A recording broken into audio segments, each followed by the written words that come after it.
The Moto G4, a solid mid-level device that passed my durability test. It's time to take it apart and see what it's made of. I have an unopened G5 on my desk, but life would not be complete without a teardown of its older sibling first. We can test the G5 tomorrow. Let's get started.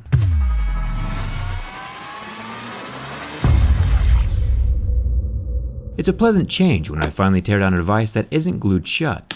The back panel is removable, but that only gives you access to the SIM and SD card trays. Everything else is still hidden under 19 T4 screws surrounding that back plastic panel. At this point, we can pretty safely assume that the more screws a phone has, the more durable it's going to be. There is one ribbon that we need to disconnect before lifting off that back panel. It's under this rubber tab. The little ribbon that unsnaps goes to the camera sensor and flash.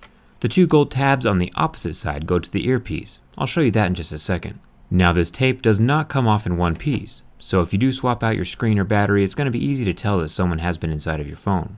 The battery connector is a pretty flimsy little two-prong plug. You don't see this type of connector very often anymore. The battery unfortunately does not have any magic pull tabs either. Instead, it requires a bit of aggressive negotiation. I'm using that flat side of my metal pry tool, taking special care not to puncture anything, since a punctured battery would be the end of your phone.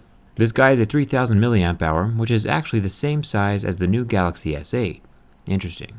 The eccentric rotating mass vibrator motor is over here at the bottom of the phone, with the same type of connector that we saw the battery using. It's tucked under this black little rubber blanket that also covers the non-modular micro USB charging port. There are two more T4 screws holding down the motherboard. Some phone manufacturers, who I won't name, seem to be ashamed of their headphone jack.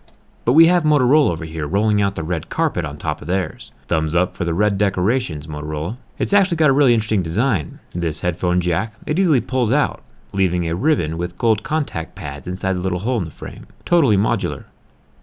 Before the motherboard can lift out of the screen frame, I'll disconnect the screen ribbon. It's under the copper tape, and we have the last little ribbon for the headphone jack up here at the top. I'll lift up the latch connector and slip it out with my tweezers.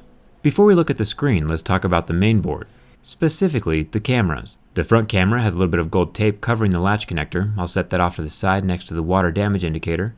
Once that tape is off, the latch will lift up, unlocking the front camera, and it can slip out and away from the motherboard. The rear camera is on the other side. It has the same type of latch connector that we've seen all over this phone, and then both cameras are free. The camera on the left is a larger 13 megapixel camera.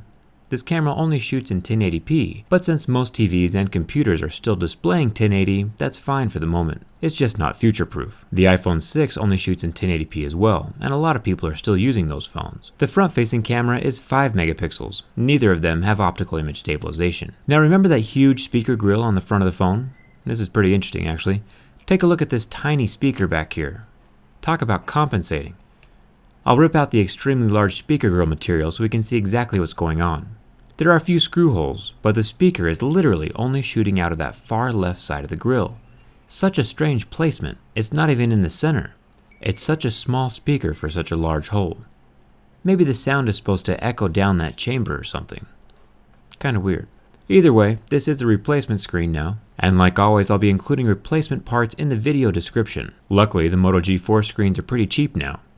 You might need to separate the old LCD from the frame. Just use some heat to soften the glue, remove it, and then reuse the frame for your next screen. Replacement screens should come with adhesive pre-installed. Once you get the new screen into the frame, the rest of the assembly is pretty simple. I'll tuck that earpiece back into the frame. Then the motherboard can literally click down into place. Make sure the external power and volume buttons are lined up with the motherboard, or you'll have problems later on. New screen gets clicked in with the metallic tape over the top of the connector. Then the headphone jack ribbon can get slipped into the little slot and locked down with the little latch. The vibrator motor needs to be sitting into the frame, along with the two silver T4 head screws that go into the two holes on the motherboard. Lay out the red carpet for this headphone jack, couldn't agree more. And finally the battery goes in with this little flimsy motherboard connector. Make sure and tuck the black and red wire underneath the plastic brackets right there alongside the battery. The back plastic slides on, then you can clip the flash ribbon connector into place. And 19 screws later I'll toss the exterior back panel on the phone and hear it satisfyingly snap all around the back. And it's over. The phone is back together and fully functional. You can join me tomorrow for the durability test of the Moto G5. We'll see if the new metal design holds up as good as its plastic sibling. And check it out.